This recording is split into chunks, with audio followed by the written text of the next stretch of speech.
ദൗർഭാഗ്യകരമായിട്ടുള്ള ഇത്തരത്തിലുള്ള വിഷയങ്ങൾ രാഷ്ട്രീയ പ്രചരണത്തിനായിട്ട് ദുരുപയോഗം ചെയ്യുന്ന നീചമായ സമീപനങ്ങൾ മുഖ്യധാര രാഷ്ട്രീയ പാർട്ടികളും ഉത്തരവാദിത്തപ്പെട്ട മന്ത്രിമാരും നേതാക്കന്മാരും അവസാനിപ്പിക്കണമെന്നാണ് ബി.ജെ.പിക്ക് അതിനെ സംബന്ധിച്ച് പറയാനുള്ളത്. ആനന്ദ് ഒരു കാലഘട്ടത്തിലും ബി.ജെ.പിയുടെ പ്രവർത്തകനായിരുന്നില്ല.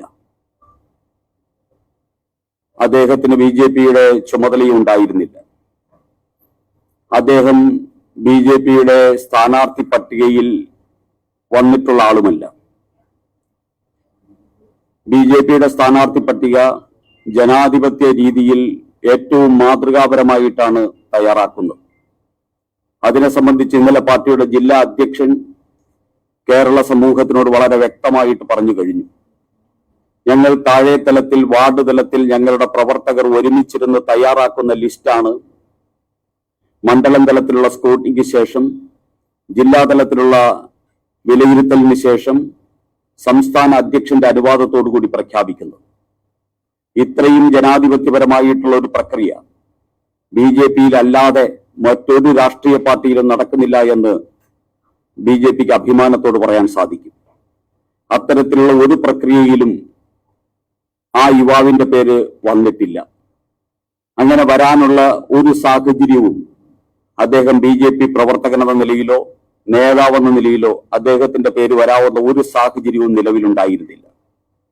മാത്രമല്ല, അദ്ദേഹം ശിവസേന എന്ന് പറയുന്ന ഉദ്ധവ് താക്കറെയുടെ ശിവസേന, അതായത് എൻ.ഡി.എയോടൊപ്പം പിണറായി വിജയൻ സർക്കാരിന്റെ പിണറായി വിജയന്റെ മാർക്സിസ്റ്റ് പാർട്ടിയുടെയും വി.ഡി. സതീശന്റെ കോൺഗ്രസിന്റെ ശിവൻകുട്ടിയുടെ CPM-ന്റെയും കെ.മുരളീധരന്റെ കോൺഗ്രസിനോടൊപ്പം നിൽക്കുന്ന ശിവസേനയിലെ ഉദ്ധവ് താക്കറെയുടെ അംഗത്വം എടുത്ത് സ്വീകരണം ഏറ്റുവാങ്ങി അതിന്റെ സ്ഥാനാർത്ഥിയാകാൻ തീരുമാനിച്ച് അതിന്റെ ഇലക്ഷനും കൺവെൻഷനും ഓഫീസ് ഉദ്ഘാടനം ഉൾപ്പെടെയുള്ളത് തീരുമാനിച്ചു എന്നും മാധ്യമങ്ങളിലൂടെ വന്ന വിവരമാണ്. അപ്പൊ അതുകൊണ്ട്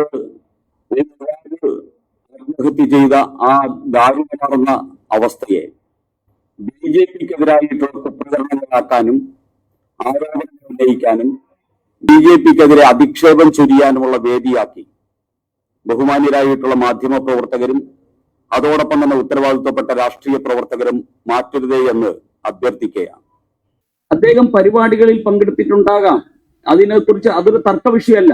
പാർട്ടിയുടെ ചുമതല ഉണ്ടായിട്ടില്ല എന്ന് മാത്രമേ ഞാൻ പറഞ്ഞുള്ളൂ. അദ്ദേഹം പരിപാടിയിൽ പങ്കെടുത്തിട്ടുണ്ടാകാം, അതൊരു തർക്ക വിഷയമല്ല. പങ്കെടുത്തിട്ടുണ്ടെങ്കിൽ ഉണ്ട്, അതൊരു തർക്ക വിഷയമല്ല. പക്ഷേ പാർട്ടിയുടെ ചുമതലക്കാരനോ പാർട്ടിയുടെ ഒരു സ്ഥാനാർത്ഥി പാനലിൽ പ്രവർത്തകനായിട്ട് ഞങ്ങളുടെ മുമ്പിലൊന്നും വന്നിട്ടില്ല. അദ്ദേഹം പരിപാടി പങ്കെടുത്ത ഫേസ്ബുക്കിൽ പോസ്റ്റ് ഉണ്ടെന്ന് നിങ്ങൾ പറയുന്നു, അതേ ഞങ്ങൾക്കും അറിയാം, അത്ര അറിയാം. ബി.ജെ.പിയുടെ പ്രവർത്തകനായിട്ട് ആനന്ദ് പ്രവർത്തിച്ചില്ല. RSSന്റെ പ്രവർത്തകനായിരുന്നു. കഴിഞ്ഞ 7-8 വർഷമായിട്ട് അദ്ദേഹം സജീവ പ്രവർത്തനം സംഘത്തിനുമില്ല. ഉറപ്പാണ്. വെറുതെ ഒരു ആത്മഹത്യ ചെയ്തത് കൊണ്ട് കള്ളം പറയുന്നതല്ല, സത്യമാണ് പറഞ്ഞത്. സ്ഥാനാർത്ഥി ലിസ്റ്റിൽ വന്നിട്ടുള്ളത്, തൃക്കണ്ണാരം വാർഡിൽ വന്നിട്ടുള്ളത് ശ്രീജിത്ത്, ഇപ്പോഴത്തെ കൗൺസിലറായിട്ടുള്ള ജയലക്ഷ്മി, ഇപ്പോൾ സ്ഥാനാർത്ഥിയായിട്ടുള്ള വിനോദ് കുമാർ, 3 പേരെ വന്നിട്ടുള്ളൂ. ആനന്ദ് സ്ഥാനാർത്ഥിയാകാനുള്ള ഒരു സാഹചര്യം ആ വാർഡിലില്ല.